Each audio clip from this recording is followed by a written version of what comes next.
Oh, Jamie's not. Wait for Jamie. Wait for Jamie.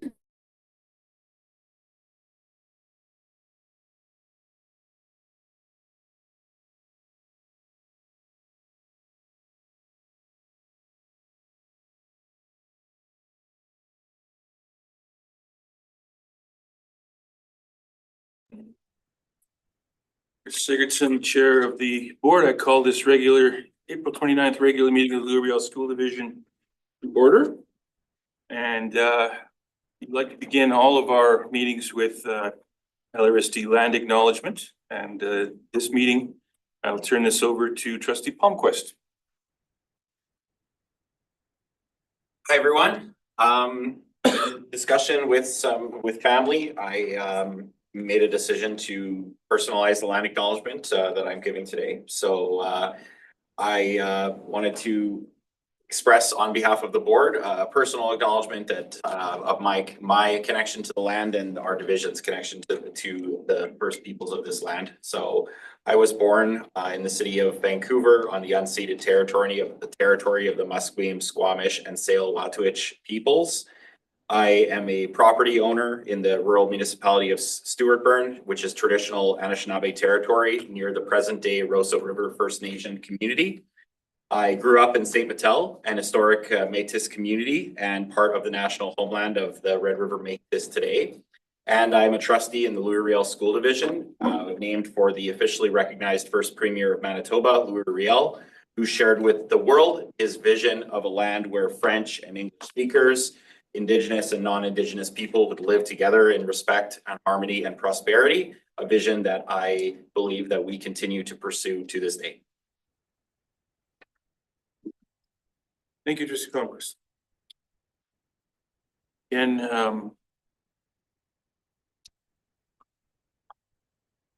welcome announcements. I'd like to welcome everyone participating in this hybrid meeting. Board meetings follow a formal structure where the work of the board is conducted in public setting that gathers parents, students, staff, and other community members. As chair, it is my duty to preserve order and decorum at all times. All in-person and verified virtual attendees are reminded to observe the procedural bylaws and to engage in a respectful and orderly manner. We'd like to remind everyone there is a 15-minute public question period at the end of the meeting where verified virtual participants and verified in-person participants can bring forward questions for clarification regarding items on today's agenda. If your questions are not related to tonight's agenda, please reach out to the division by email. Finally, please be aware that we audio record board meetings for accuracy, that a link to a live stream of the meeting will be made available on the division's website. Unless otherwise approved, other photographs, personal recordings, audio, visual, or otherwise are not permitted. So do our vision and mission. Our vision is for all members of our community to excel, caring, confident, capable, and resilient lifelong learners. Contribute to a democratic and sustainable world. Our mission is to provide a safe, inclusive, and engaging environment where personal and collective learning are valued and each one of us reaches our full potential. Moving on to point 2, the approval of agenda and minutes. Approval of the agenda for the regular board meeting, April 28th, 2025. Need a motion that the April 29th agenda for the regular board meeting be approved. Have a mover and a seconder. Trustee Semignola, Trustee Palmquist. Questions or comments? Call the question. All those in favor?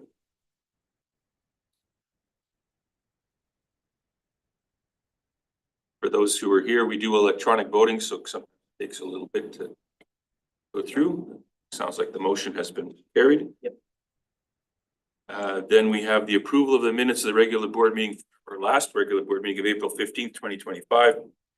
I did not receive any requests for edits or changes, so the April 15th minutes will be accepted as distributed. Item 3 is the LRSD news. I'd like to have news brought to us from our trustees and from our senior leadership team. This week, from the Board of Trustees, the news will be provided by Trustee Semignola. Thank you very much, Mr. Chair.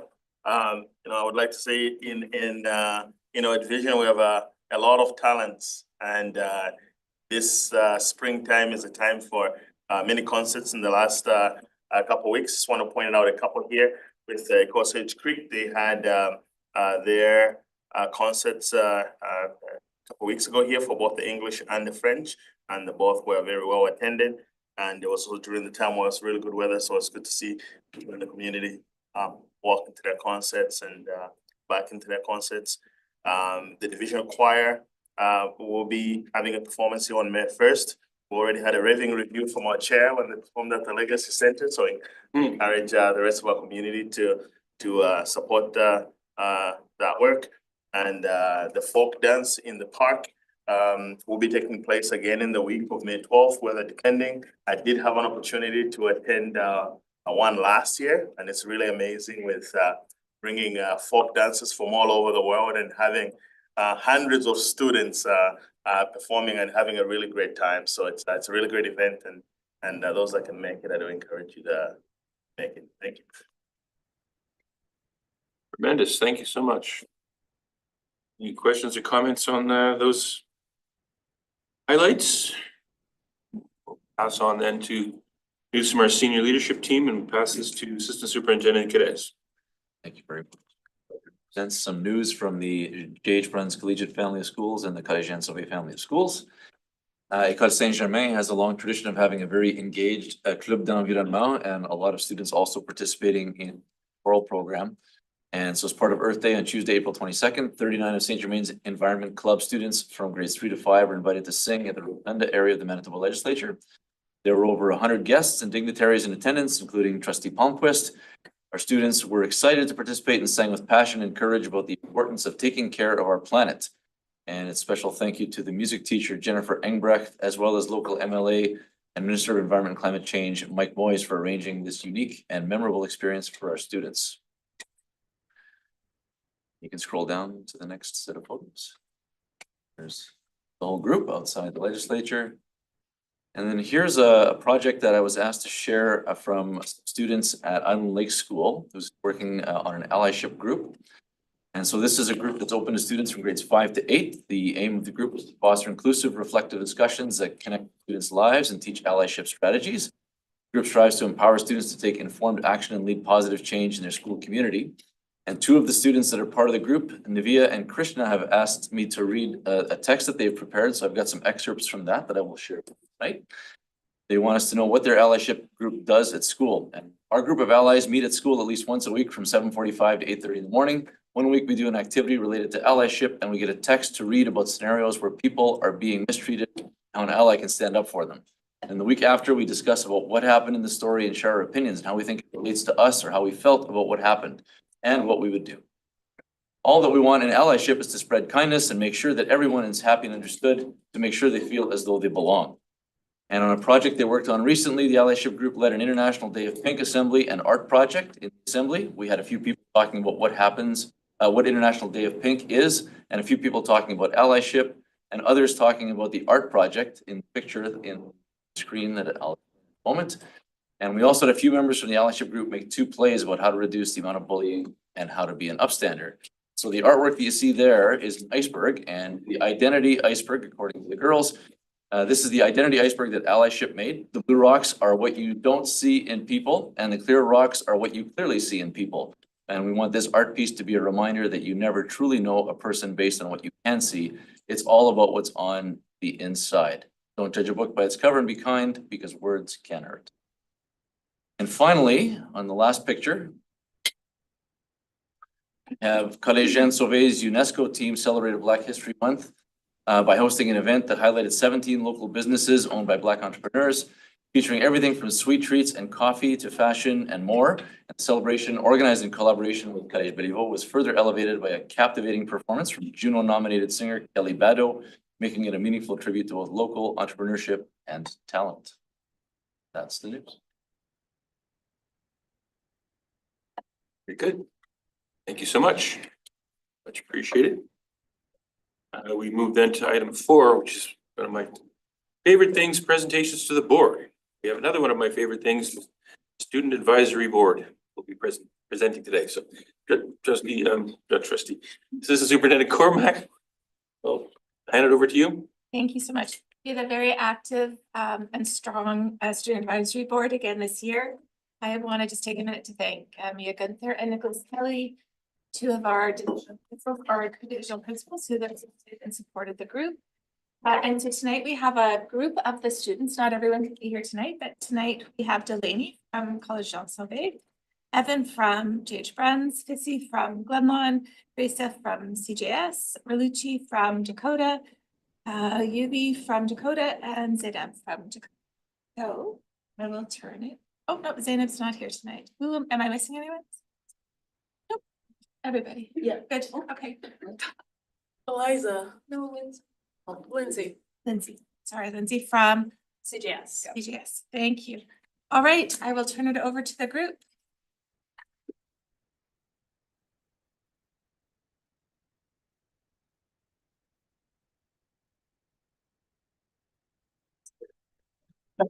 Deep breath.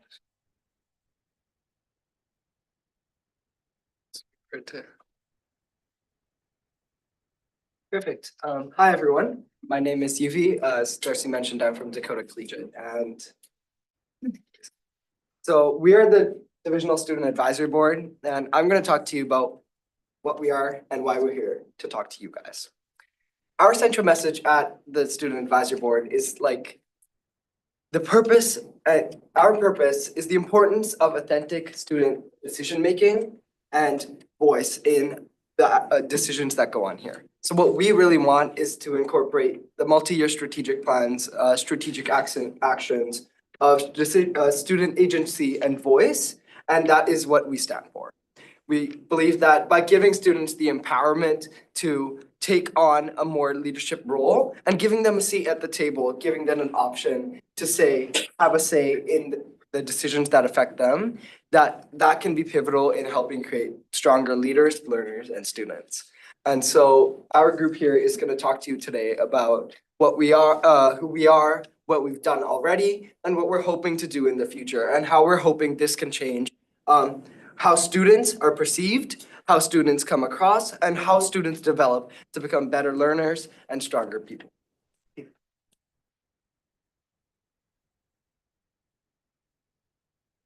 Evening, my name is Evan Samuel and I'm from JH Bruns. First, we will look back.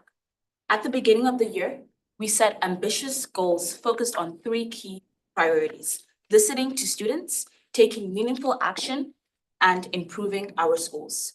One of our first steps was a group brainstorming session where we reflected on what matters most to us as student leaders.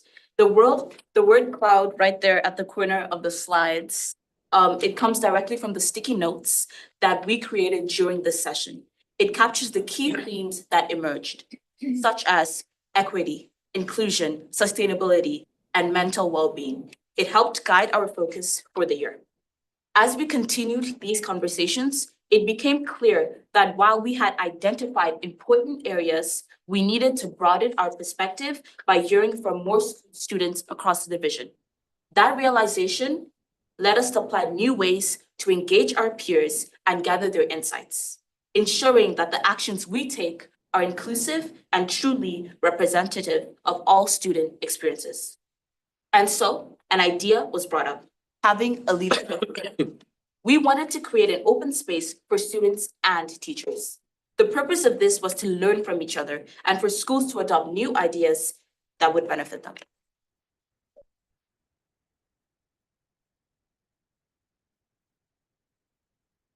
Good evening, my name is Fissy and I'm from Glenlawn Collegiate. And I'm Lindsay and I'm from College Jean Sauvé. Earlier this month, we hosted a student leadership forum. In this event, we invited student leaders from across the division to share their school's strengths and discuss challenges. During this event, we organized breakout rooms for students and teachers. In the student breakout rooms, students worked together to come up with solutions to a variety of problems schools could face, such as how to better incorporate diversity in the arts and how to acknowledge Men's Mental Health Month. Meanwhile, teachers discussed how they can better support students and more ways to facilitate change. Events like these are important because it showcases the common issues all high schools have and that students are more than capable of finding solutions to these issues.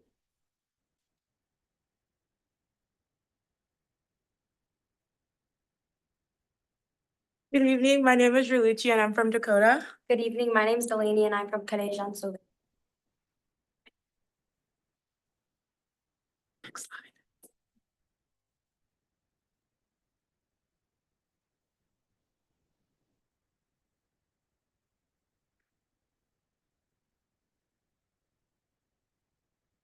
As a result of our leadership forum we hosted, we received a lot of feedback, but from that feedback, we saw it as an opportunity to learn and to improve. Some things we saw were many students expressed that they often feel left out of the loop when it comes to opportunities and events, and in turn, this leads to uneven involvement. We want to explore a system to ensure all students, especially those not already involved in clubs or leadership, receive timely, clear communication. This might include school-wide platforms, monthly updates, and designated student liaison. Students shared concerns about burnout, especially when comparing their experiences to other school divisions with shorter classes and more structured breaks. We want to open conversations about how we can incorporate more time for rest, reflection, and wellness into the school day without compromising learning. Small changes will make a big difference in students' ability to stay engaged and motivated. A common issue raised was a feeling of being overwhelmed by overlapping events, deadlines, and initiatives. Students suggested a centralized school calendar that is accessible to the entire body so they can plan ahead and avoid conflicts. This tool can be used to support teachers and organizers in better coordinating activities, leading to more balanced and inclusive school experience. We would also love to have more student coming to their student board meetings, and we would love to have a student advisory board member coming and taking a seat at the table to share their input and their perspective when making board decisions. We would also like to have a more diverse group of participants when we're hosting forums and different conversations. So having more presence of different students, teachers, and admin even, to having more input and how to better improve our schools. And we look to continue our forums following in the years following, and we want to have a bigger impact in our school. We hope to extend onto more forums and leadership opportunities for students, teachers, and admin. And we are hoping to end this school year with our cultural diversity event to end this school board year.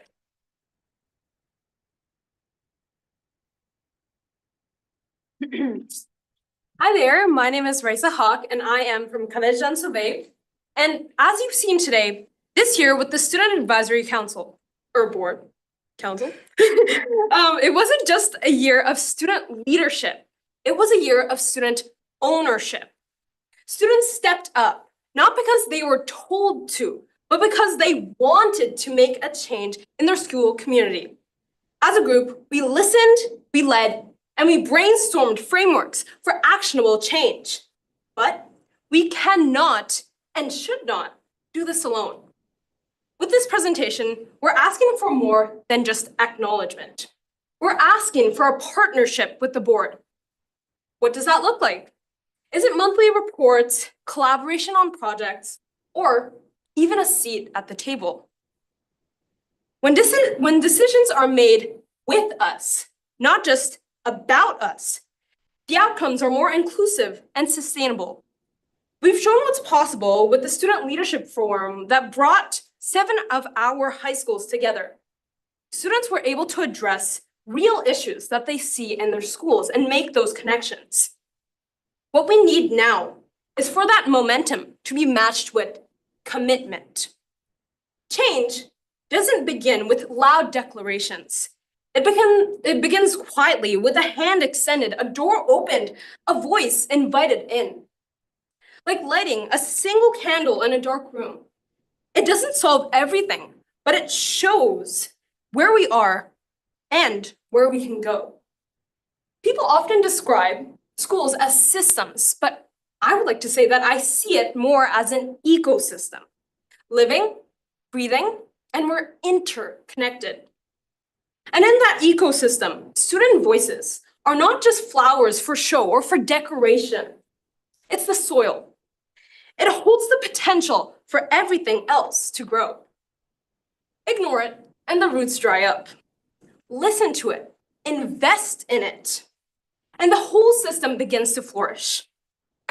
So let's not just include students in the process. Let's grow with them. Let's listen, learn, and act to reach towards our collective goal of improving education and increasing student involvement. Thank you, and I'll open it up for anyone who has any questions to ask me or anyone else on our board. Thank you.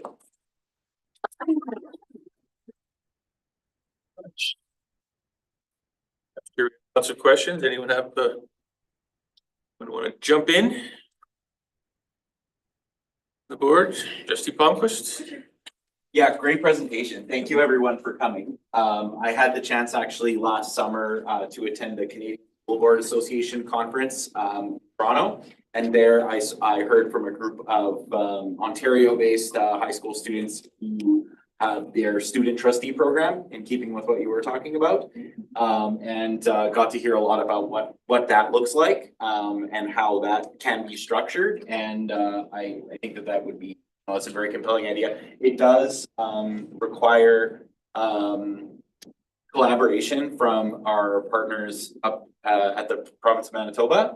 But that it's not something necessarily can be done automatically. However, as all of you so eloquently pointed out, there are ways that those doors can be opened without anything grand and sweeping, like raising of a hand, as you so eloquently put it. Yeah, thank you for coming. Thank you for having us. Walker. Thank you very much for your presentation. I'm also intrigued by the idea of more student voice on our board. And I'd like to learn more about what Trustee Palmquist learned at the Canadian School Board Association. So I think this is something that I'd like to speak more about with my colleagues in the future, so that we can figure out how to get you students more involved. And you're all very good speakers. I think I spoke with you at Collegian Sauvé last June, and I was impressed with you're a very good speaker. So thank you for coming out today and speaking. Same to the rest of you. I encourage you all to keep being involved in your community and speaking up for your peers. It's very important. Trustee Nemeth and then trustee Simonito. Just a couple of questions. First of all, grades, grade 12 or 11? 10? Not like 9 through 12, is that Yes. what the range is? Okay, so some of you will be on to new challenges and opportunities next year, and some of you will be up the slack, I guess, as it were. My question I guess I'll put it to the grade 12 students, just because we don't have time to hear from everybody, but a takeaway for you this year in terms of an aha moment that you had in conversation with your peers, or something that you learned that really made you sit up and take notice, good, bad, or otherwise, something that you didn't know had influence and such impact on your learning journey through Louis Riel. Anything that you came away with in your,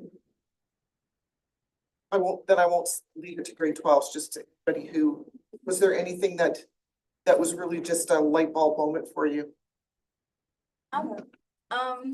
I think the entire, like, as a division, how open you are to having a student advisory board, and how even the schools itself are open to building leaders. It's really amazing compared to like other school divisions. Everybody's a leader, no matter what, even if it's in the musical production or like a sports team, everybody's a leader. And then we're not the only leaders in our school. There's so much more. And we're so open to having more, even captains of sports teams are so open to having them, because that's what really makes this group, the diverse of different areas in the school. So I think how the division, I like the light bulb. I was like, as I'm graduating, I'm like, wow, this division truly builds leaders. And I think that's really good quality for like the future. Thanks. Yeah. I kind of want to add on to what Fissy said, that when I'm in grade 9, so I joined this group this year, and it was really surprising, like this group, like, you know, it just came about recently in the past couple of years, but it's like, oh wow, right? Like all of you guys, right? The trustees, the assistant superintendents, divisional principals, these people all, like, they went from high authority, yes or no people, to like people I know. They began to become people that I can talk about and that I felt comfortable with. And instead of feeling like these overruling, powerful leaders sitting in some big high chair, they really like kind of brings down to earth, like, hey, we're all people in the end. That was like my biggest realization I had. Yeah, I agree with both of them. It's like humanizing people, and I wait. Okay, making them people in like high authority seem like actual people that you can talk to, not just like a figure who's like in authority. I agree with that, and I also had like an aha moment. I think it was more so like last year, and I continued it this year. The fact that students who actually, like anyone, can easily, if they put in the effort, not easily, but they can make change, and they can make change not only in their schools, but in their community. Personally, last year at our school, we had a planting of trees, like in our local forest, and we were able to plant almost 2,000 trees. And that was something that I wouldn't even have fathomed before, like something that students could lead. And the fact that it was a student who wasn't necessarily, it was a grade 12 student last year who started, I helped out, but he wasn't necessarily implicated in like committees. It was just a student who had this idea, who wanted to do something different, who went on, communicated himself, and then communicated with our admin and made those organizations. And it became a reality. Like, we were able to plant so many trees, we got support from the city, and it's just like, it doesn't have to be students necessarily who are leaders. It's the fact that anyone necessarily at school, like anyone, can have the potential to be a leader and something that they are passionate about. So like seeing that was really eye-opening, because I was like, maybe you have to be in these committees, and they will give you those opportunities. That's what I had initially assumed. I have to be in these committees, they will give me opportunities. But I soon realized that it's more so yourself. You give yourself opportunities, you make your own story, you choose the path. And so because of that, now I'm being more like implicated, I'm taking risks, I'm trying new things. And that's just amazing, the fact that we are able to do this in our city, in our division. It's amazing, and I'd just like to point that out.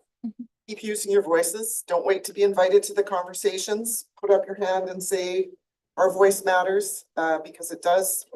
And thank you for being here. Keep doing what you're doing, and keep growing your group, and be the change you want to see in the world. We need lots of that right now.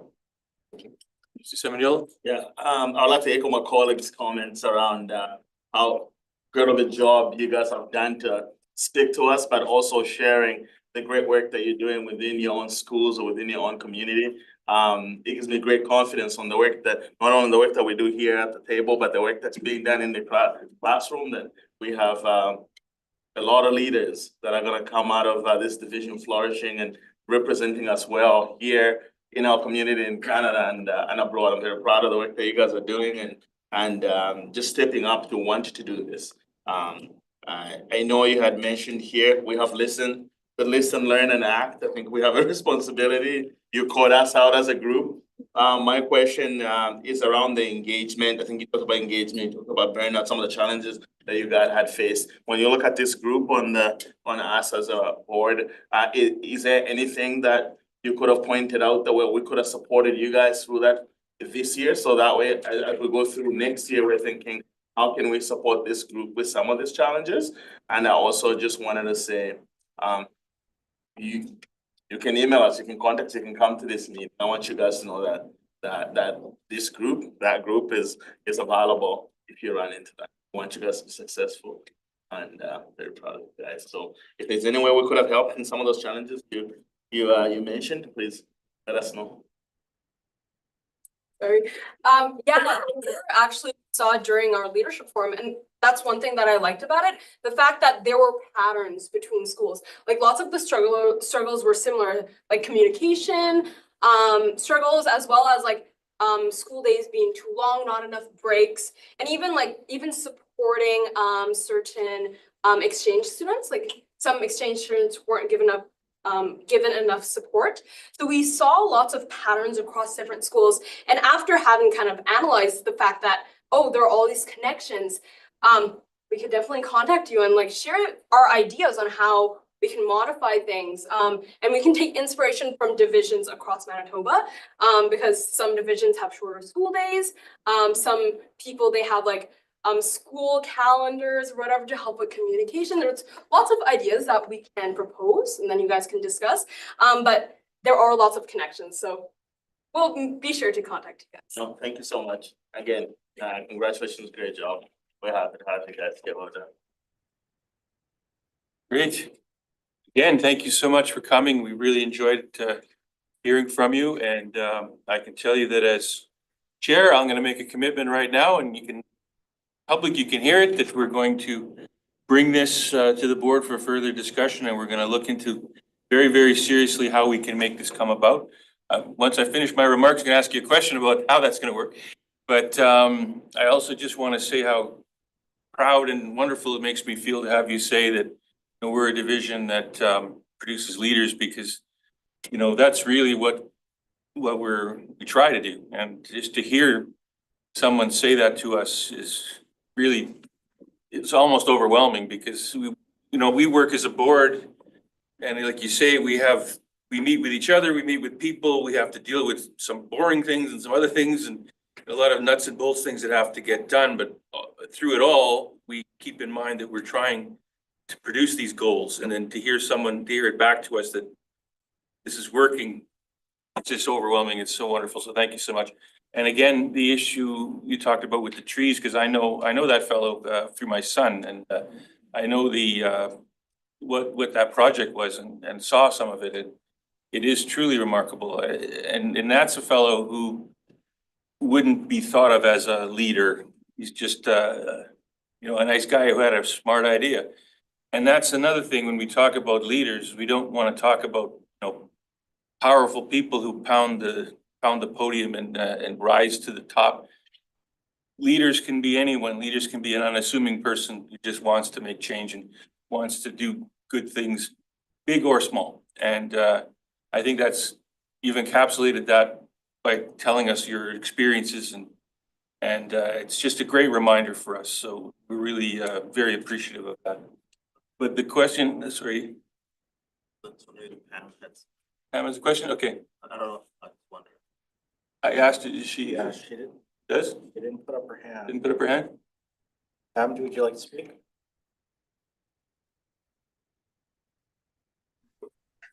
Hi, Jamie. Sorry. Yeah, I didn't see her hand. I'm just listening to all of you guys talk. The students, you guys are inspiring. I would say, what Chris mentioned in regards to like a leader can be anyone. And then, I would definitely agree with that. And that I think that you guys are doing great things when it comes to making change, but also supporting students in the division.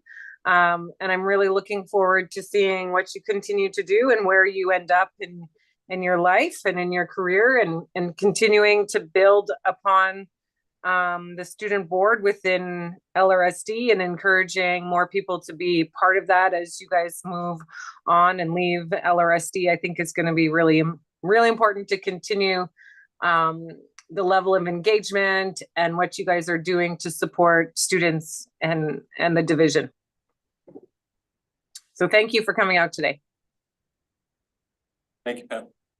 So my question then is, we don't have to answer it now, but we're going to try to figure out a way to make this work, and what format it would be to have someone at the table. How would it be someone that you choose? Would it be every meeting? Would it, like, these are things that we have to work our way through and try to figure out. So maybe we can arrange some sort of meetings or feedback somehow with either us or with our leadership team, and try to come up with a way that works for all of us, works for you and works for us. So I'm going to make a commitment to put that on an agenda that we'll talk about it, and we'll see if we can find a way to make it work. Thanks again, everybody. Best presentation we've seen in a long time. We've had a good.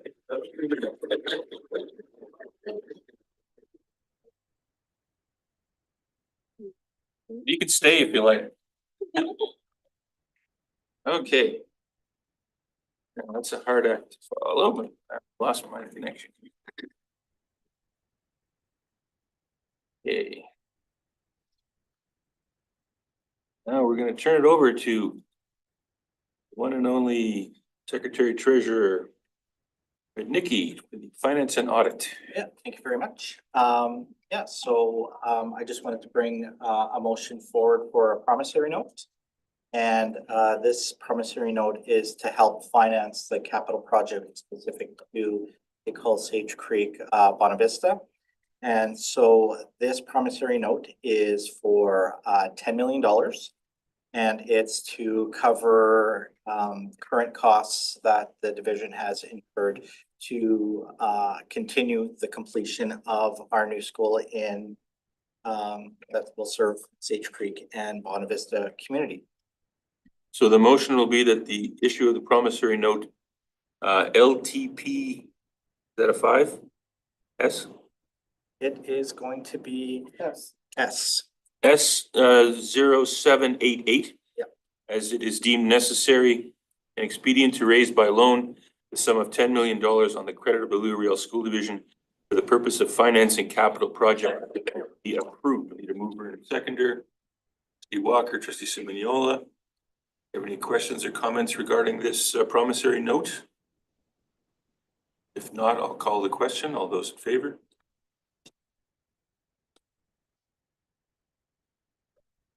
It's been carried. Move on then to board education. Again, this is 6.1. During our meetings, we like to have a topic that we can discuss in public and learn about and learn from each other. And today's topic is literacy in LRSD. The Manitoba School Boards Association at our last meeting in March adopted a resolution to lobby the faculties of education to ensure course content is structured, literacy is available to all teacher candidates. I know this is something Trustee Walker is very interested in. I think we'll turn it over to Superintendent Michalik and the senior leadership team. Yes, and I'll turn it over to Assistant Superintendent Cadez to help set the stage for your board education conversation about our efforts in LRSD to always refine and reimagine how we approach literacy in our schools and early literacy in particular. So on to Ron. So one of our challenges is understanding which students require the most support, different approaches to instruction, ones that are most at risk for challenges for reading moving forward.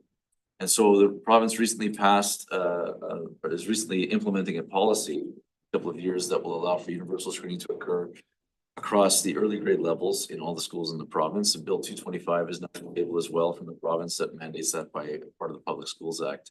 But the screening is really only one part of this. The part that really is of interest to us, the instructional part that's in the classroom. And your motion from the MSBA asks for faculties of education to address a certain approach to literacy instruction that hasn't been all that common in faculties of education, and that's not unique to Manitoba. That's a phenomenon across Canada. But as we understand the research more and more, we do understand that students with learning disabilities do learn how to read in a certain way. And there's certain strategies that are much more effective at overcoming some of those challenges than others. And so in order for us to have the most inclusive classrooms that we can possibly have, we want to remove the barriers that face those students. Taking certain instructional approaches allow us to do that. Now, because our teachers aren't familiar with all of those strategies and we're all learning them as we go along, nobody here is an expert, but part of that learning journey has allowed us to look at the data that we collect from the screening. And that also allows us then to interpret it, to understand what it is that we need to do in terms of instructional practice to address any challenges that we see the students may be facing. And the questions that we often get are, well, I don't really know what to do with this in this particular situation. Where are the resources for these things? And so we've over the years developed a series of professional development models, lots of access to resources and different workshops that we can do that will allow teachers to have some potential to grow in their understanding of what it really means to provide that inclusive instruction for all of their students. Now, the division has a literacy committee, and I'm very fortunate to work with some very talented people. And in context of this presentation tonight, you're going to look at a document that is just a work in progress, but it's been a work that's been in progress for almost a year now. And I have to say the catalyst for this one is one of my colleagues, our school psychologist, Robert George, who came to one of our meetings with a map from a professor at the University of Toronto, who's well known in this area. That just was a roadmap that told you how to get from, you see the result and here's an action you can take and a consideration. And he thought about it after meeting with many teachers in the system and wondering, well, how could we build something that teachers could really use and access and better understand what would be the best practices.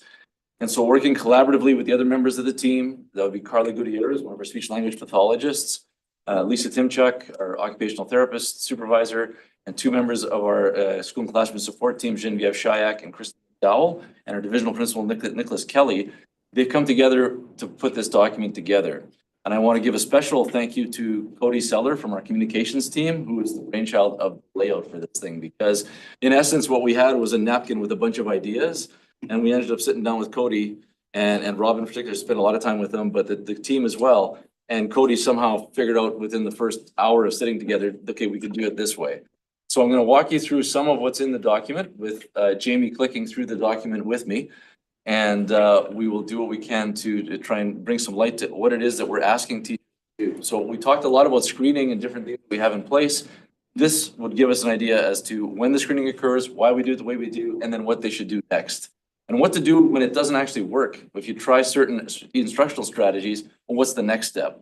And so this would guide us through all those processes.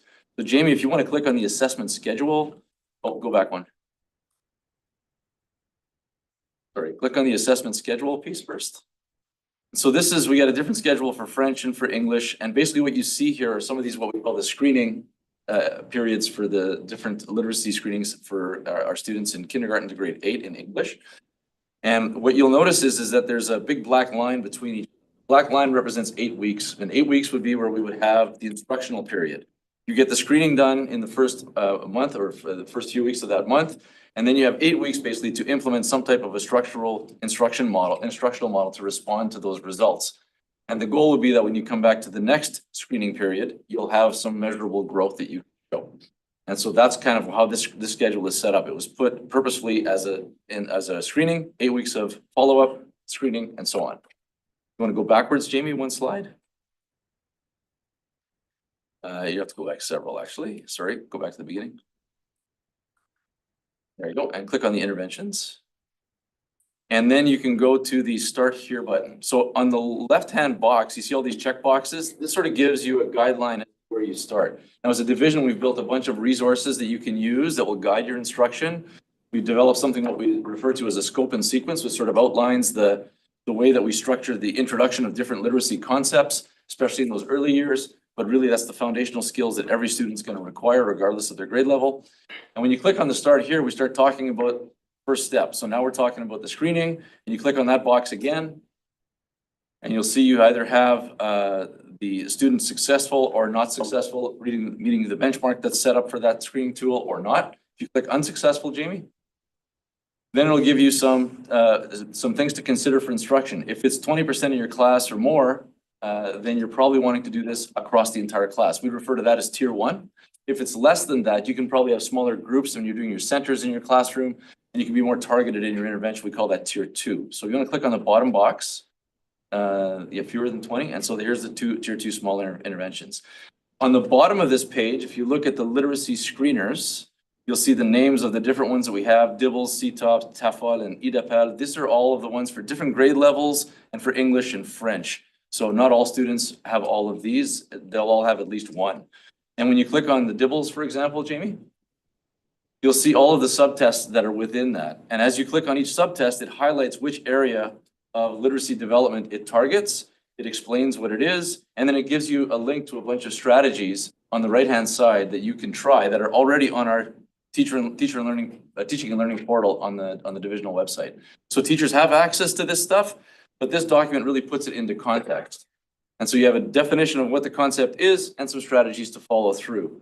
Now, Jamie, if you click on the tier 2 small intervention group at the top right, one with the big arrow. Okay, and so now if that wasn't successful for you and you want to go back into tier 2 now, so tier 1 would be the classroom across the whole group. Tier 2 is more targeted. This one now tells you about some different things to consider. So there's a checklist on the left, and then we have more of these tests, and it can tell you now about, if you click on the DIBELS and you click on any of the concepts that are there, you'll see again, it targets a certain area, but now we're talking about another assessment that's possible, so we can really understand where the student would have the most benefit of instruction. And so with limited resources for intervention, the more that we can understand about the learner, the more precise we can be in targeting a skill development and be closely monitoring it to ensure that there's progress. And so here you have access to the assessments and the intervention strategies that could be available. And if we were to go on to another page, you would see the same thing for tier three. Tier three is a much more individualized approach where you finally end up at the end of that process, we're thinking you may need a clinical assessment at the end of it if things just simply didn't work out all along that way. But note that there is a plenty of opportunity for the teachers to experiment and try different approaches with clear, concrete ideas to implement in the classroom so that they can have a better idea as to how to implement a strategy that would be most effective for the scoring that we're seeing on the assessment screening tools that we're using. Now, by no means are we saying that we're diagnosing anything from students in this. We're simply guiding our instruction. This is our way of informing where we feel the greatest needs are. And nor are we saying that this is the complement of all literacy instruction in any ELA program or FLA program. In reality, this is one piece of it. It's an essential piece of it. It's the foundational skills. And as long as we get this part right, we can have all of the other parts fall into place much, much easier. This really is the core of what we have to do. Thanks, Rob. Yes, Mr. Walker. I don't have any questions. I just want to say that this is a remarkable tool because there's just, as a teacher, you have 200 days with the kid. So you really need to get to work and drill down into what your entire class needs. And this tool looks fantastic. So I think that our teachers are well equipped in this school division here. And I do hope that, this is something we can continue to share with the wider community, because I think that our school division is doing a really great job leading on that. Thank you very much for this presentation. I'd love to see this sometime if I could get my hands on it. Okay, look at it more closely. Thank you. Other questions or comments on we've heard? Well, in response to Trustee Walker's request, we note that there are many teachers out there beyond LRSD asking for access to the tools we build, and so the intent is, as you've seen in the past, is as soon as this is refined, it will be shared publicly on our website for anyone to access in the world with access to the internet. Now, you won't necessarily be able to access all of the resources that are in our portal, our employee portal. But if someone wants to know more, wants to go deeper, we're there to support. We have many folks reaching out all the time. Do you have anything interesting to know? So I'm curious to know if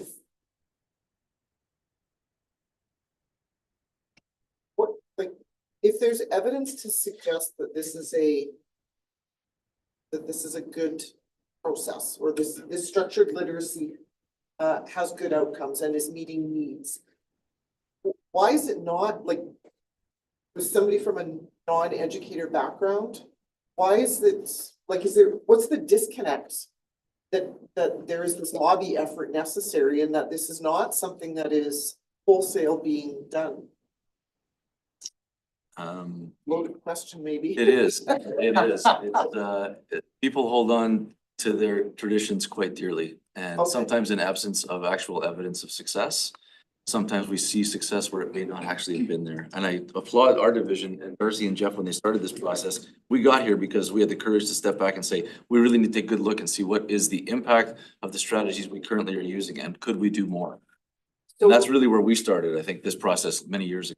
Okay, so that's part of my, like, many years ago means. 6. Okay, so this is relatively recent. I beg to differ, I think we'd Landed. happy.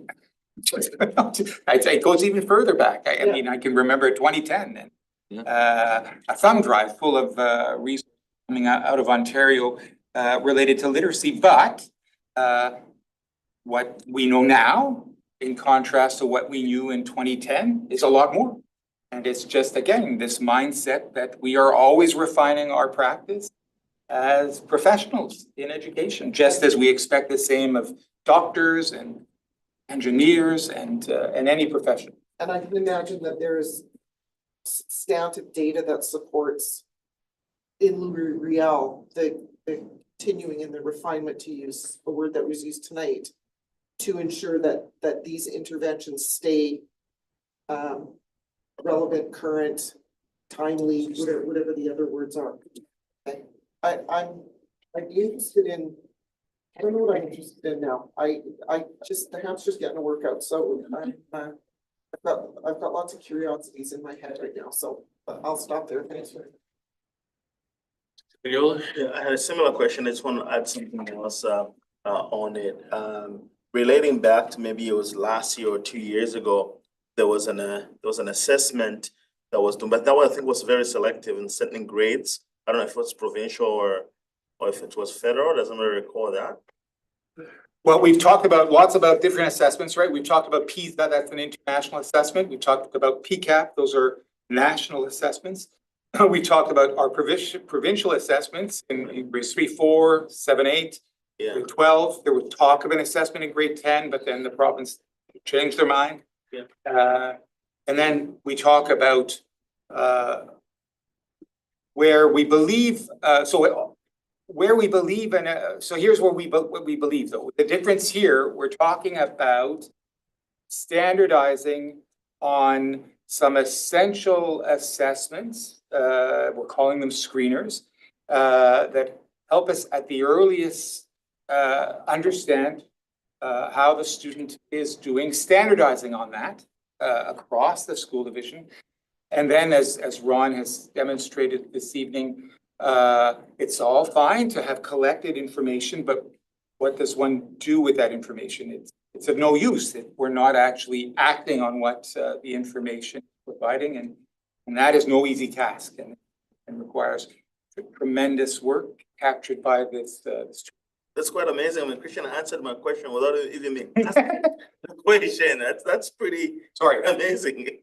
I guess, yeah, I think the next piece is okay, we're trying to say what is a better way so we can have cadence and also sustainability and also make it kind of standardized. And I guess my question is that are we hoping when we lobby that some of this will replace some of those assessments or it's in conjunction? That's a part that I just want to understand. Well, at the very least, become a routine. And maybe when we do this work early on to understand need and show evidence that our response to that is making a difference, we're then less reliant on a misguided notion that a standardized assessment, summative assessment in grade 12 is where we want to be focusing our energies when it's literally just too late to do anything with this information, and just feel less a need for that as a system to have a sense of how we're doing as a school system, and maybe think of different ways of assessing a system. I believe there are ways to assess a system. And I don't believe they need to involve high stakes assessments on students. I don't think the students need to be carrying that burden. I think there are more sophisticated ways in 2025 to actually assess a system and how it's doing. Good. Mr. Walker? If I could just circle back to the motion that the MSPA passed at their AGM. I just had a pre-service teacher finish up in my classroom today. So the last day she's gonna be teaching tomorrow. She got a teaching job. And I asked her at the beginning of the year what she'd been learning about teaching kids how to read in the previous 4 years, and she'd said she'd had very little instructions. She was relying on the teachers that she was learning with. So if the teachers she was learning with weren't kind of up to date on the most relevant pedagogical practices, she could be starting her career kind of in the wrong direction. So I worked really hard this year to teach her, and I hope that was up in the best way that I can. But I think that aspect of it, making sure that all of our new teachers are coming out of university ready to hit the ground running, is going to be really powerful. Thank you. Anyone else in raising a hand online or? We're good. Good, okay.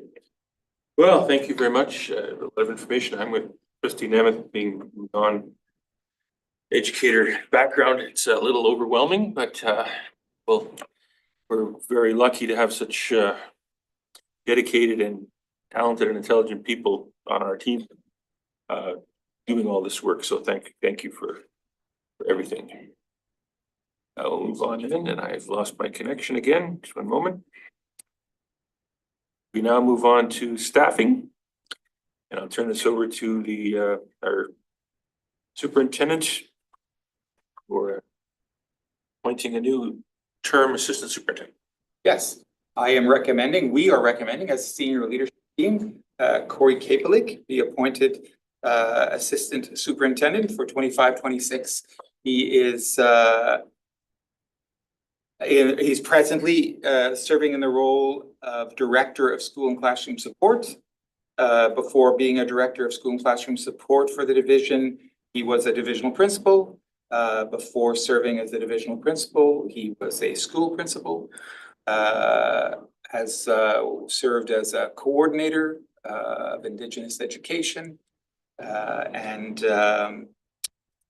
with that wealth of experience, I believe he is well positioned to do well in this new role. Very good. So you have a motion that Corey Kapalik be appointed as the term assistant superintendent for the 2025-2026 year. Mover to seconder, trustee Walker, trustee Nemeth. Questions or comments regarding this proposal? Yes. Just want to make a comment. I've known Corey professionally and now working in the school division here, and I just think he's an excellent choice for our SLT. So thank you for bringing this forward. Yes. Just confirming start date is August 1? Yes. You have a comment or a vote, Seminole? I thought I saw your hands, right? Okay. Anyone else? We'll call the question. All those in favor?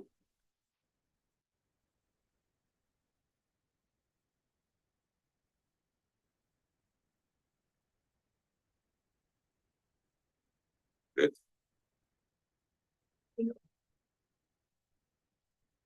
Perfect. You're good. Motion is carried. Congratulations, Corey. I second my vice chair's words. I've known Corey for a long time, and we're very lucky to have someone so capable on our team. So thank you.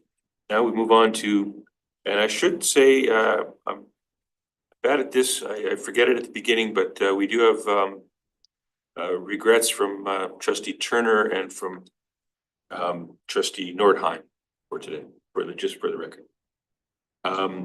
We now move to the divisional principal appointments. Again, we'll turn over to Superintendent Michalik for the appointment of a term divisional principal. We are recommending Megan Van Conant to be appointed term divisional principal effective July 1st or as soon as arranged. Megan is principal at J.H. Brown's Collegiate, has also a long history of school administration and work in student services. And again, as a result of that journey, that professional journey, she's well positioned to assume this new role in the board office. So the motion is that Megan Van Kunen be appointed the term divisional principal effective July 1st, 2025, or as soon as. Mover and a seconder. Trustee Nemeth and trustee Semenyola. Call the question. All those in favor? It's carried.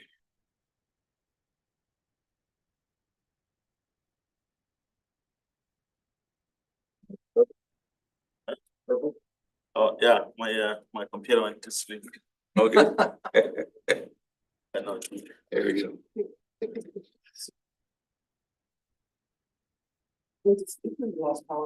yeah, no. Thank you, Power. Anyway, the motion is carried, and congratulations to me.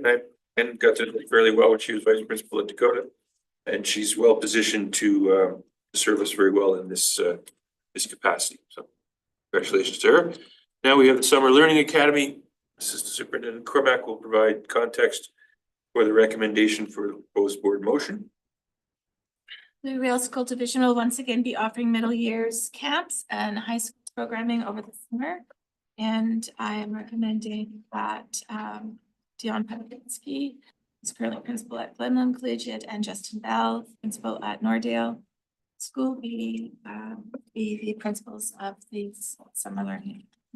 We have a motion that the board appoint Dion Barabinski and Justin Bell as principals of the Summer Learning Academy effective July 2nd, 2025.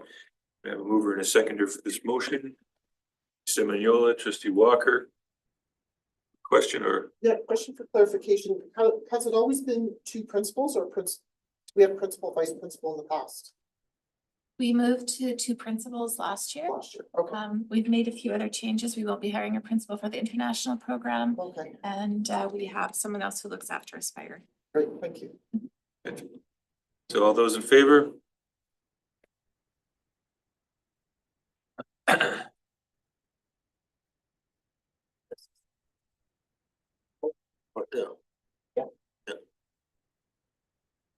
Motion carried. Congratulations to the two of them. And at 7.4, we have a notice of resignation. Michalik will provide information on that. Wanted to bring this to the attention of the board. Cyril Lindholm, vice principal at Dakota Collegiate, has shared his intention to resign effective June 30th, 2025. And so you'll see a vacancy needing to be Accepted with regret. We move on to 8.1 senior leadership team information. And 8.1 is Superintendent Michalik will provide information for the leadership team meeting, which took place on April 17th. Yes, I'll ask, so we have on the screen for trustees and those joining us online, the agenda for the day last Thursday, which focused on generative AI in education.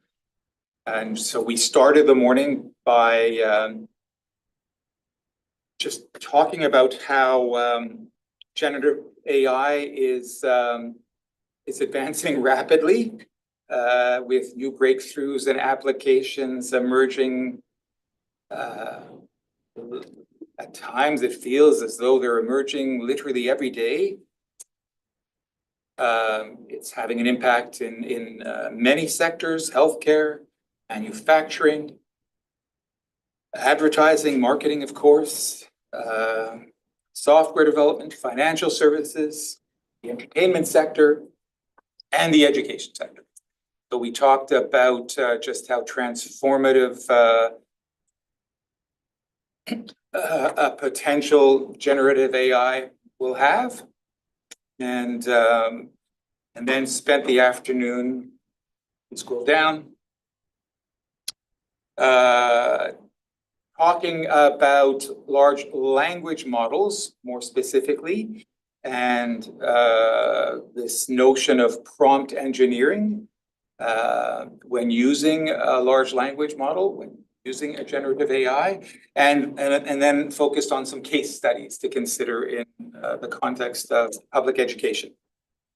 I'll have the Secretary Treasurer share some data collected from the session, an impact analysis. We asked the question of school and senior leaders that were the students for the presentation. We also had board office staff there. So the question we asked was how we rated ourselves, our overall understanding of AI.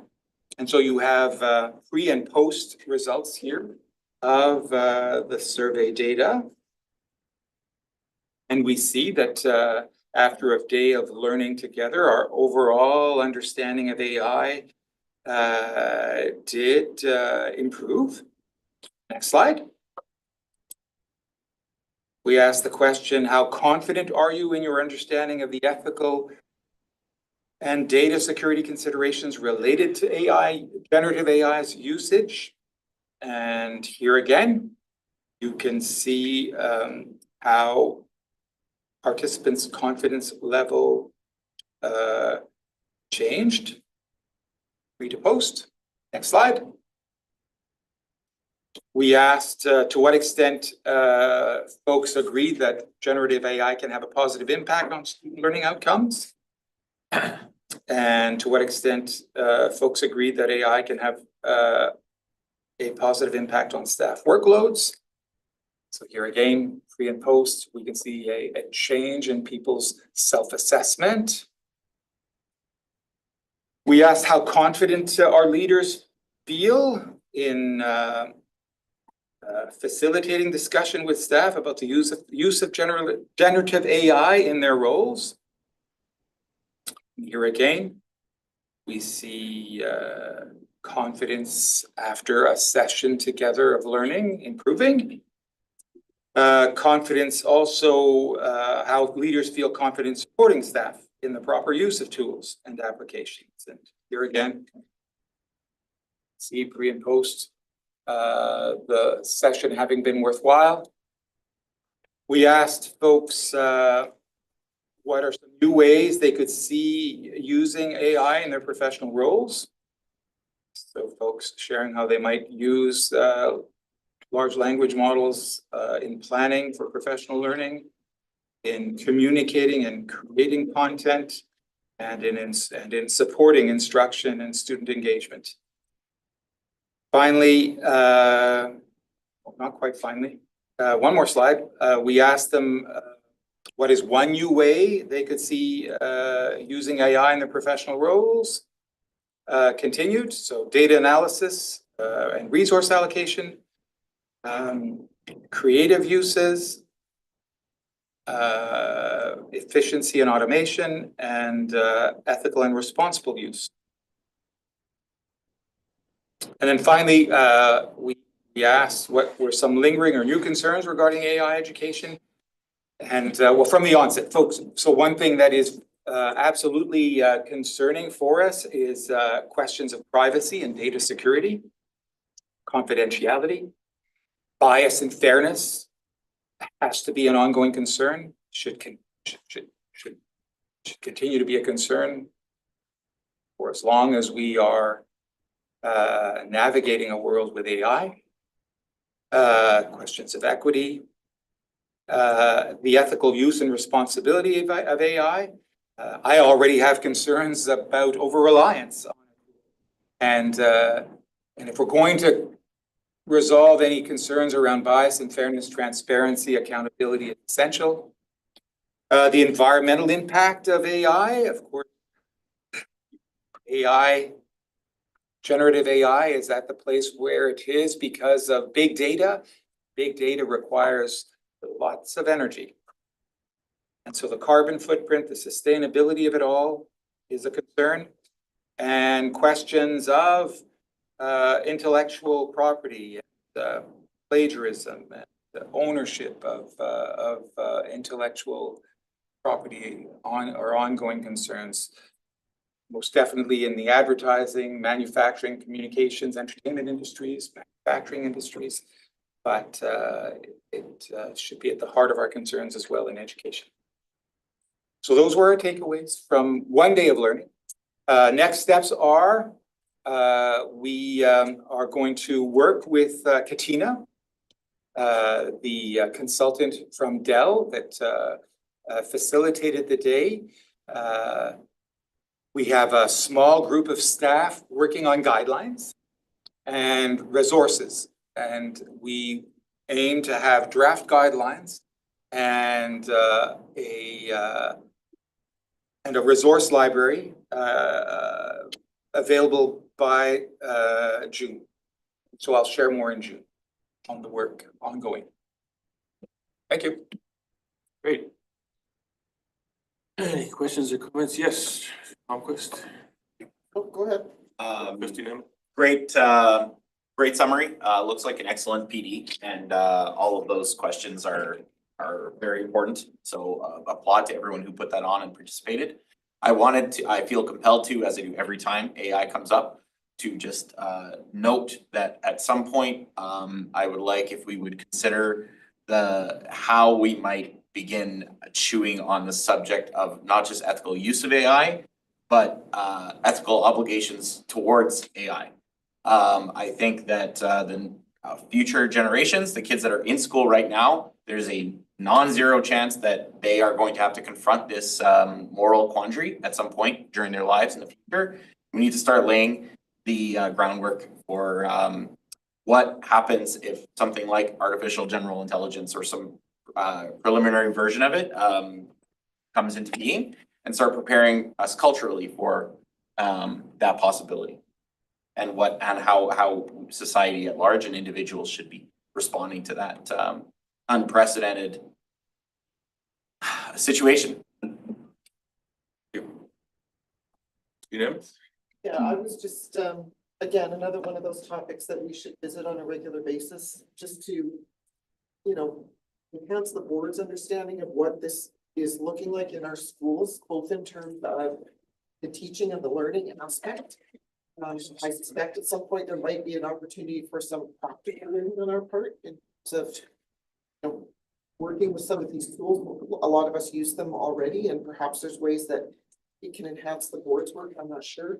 But just a real curiosity about what this is going to look like in, or what it looks like in classrooms now, and what it's going to look like in months, right? Because this is evolving so fast.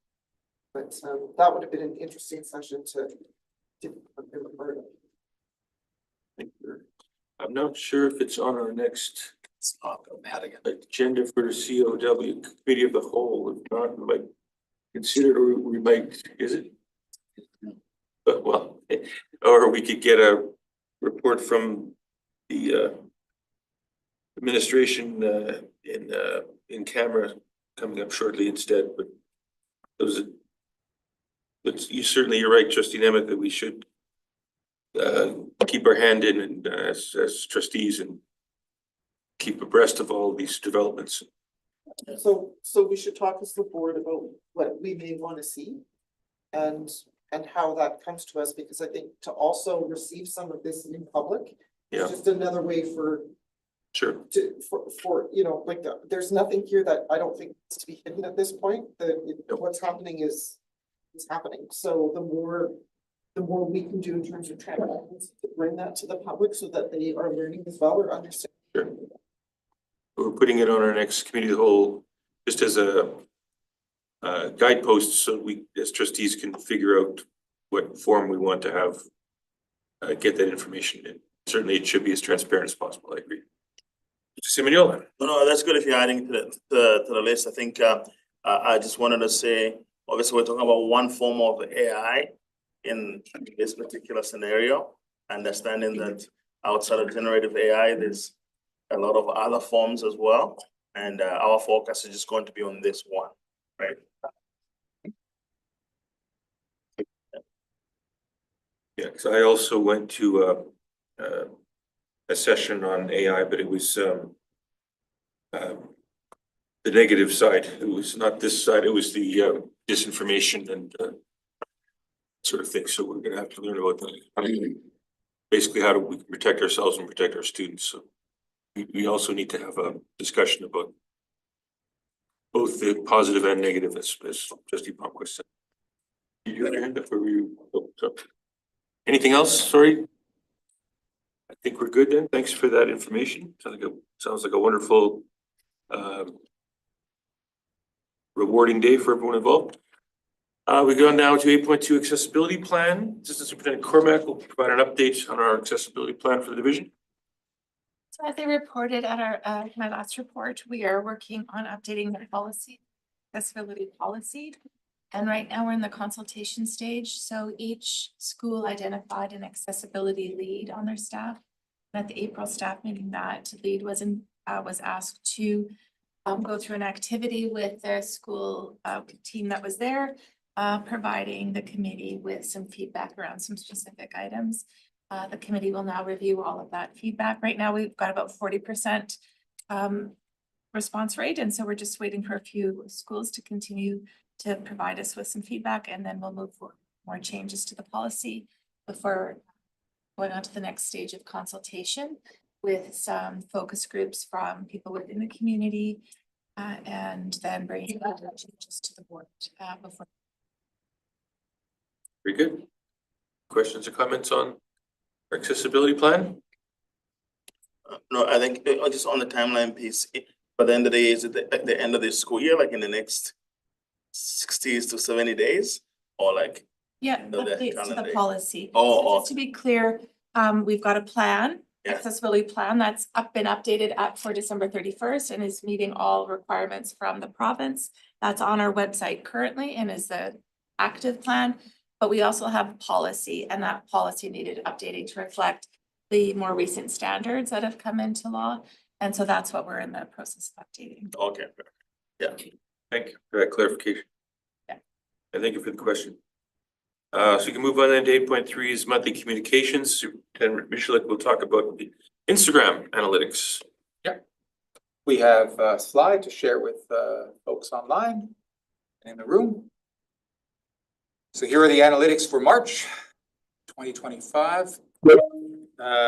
We have the account, our Instagram account has 2,636 followers. We're following 162 accounts. That's been built over time, of course. And we've posted 2,282 times beyond just the month of March. In March, we reached 7,126 accounts. We had 44,994 views. We had 630 likes, 7 saves, 1 comment, and 132 shares. So there's a month of analytics on Instagram. Thank you for the report. I wanted to just kind of toss out there that the Instagram account would be one possible vehicle for collaboration with the students who were here earlier. I mean, not throwing anything specific, just, you know, the Instagram has expanded, like joint collaborative posts, mutual posting, that sort of thing. Like they've enhanced how you can participate in some kind of activity online between 2 different accounts. Or more than 2 accounts. So it's just, that might be something to consider. To draw the connection with AI on an Instagram account or any social media account, just how AI is Filling it up with slop. a big part of the experience on Yes. social media. See, it's great that we're getting so many eyeballs and we're getting the likes. Only 1 comment. People want to comment. That's a little odd, but And that was just one month of analytics. 1 month of analytics. But it's good that people are watching us and following us. So that's an excellent thing. I know that it's sounding like an old man, but it's popular among the young folks. Young folks like the Instagrams. Interesting that 33% of 44,000 and 9 followers in terms of the interaction. From a nominal standpoint, that's a big number of those that are not following us, but questions with the site. Yeah. So then we move on to our correspondence received and then correspondence from School Board Association. I have not received anyone request to pull any of these out for discussion, so they will all be archived as received and sent. We move on then to action items, and the action item that we had planned will be deferred to the future meeting for clarification, which leaves us then to public question period. We have some verified virtual and people in person. Anyone here have any questions arising from today's agenda? No? Anyone online? Hands up? No hands up. No hands up. Okay. Well then, declare this meeting adjourned. Thanks everyone for your time.